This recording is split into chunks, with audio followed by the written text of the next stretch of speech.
Hi guys! At ito na yung part 2.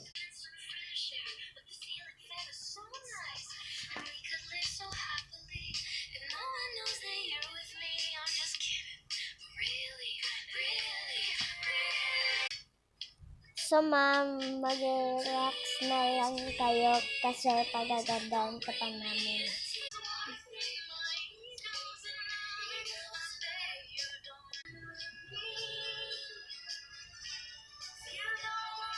Ayan.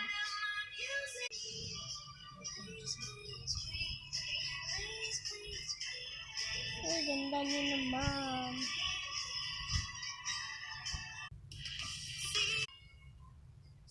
So, lipstick na tayo, ma'am.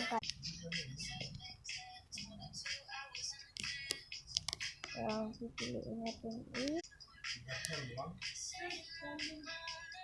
Oh.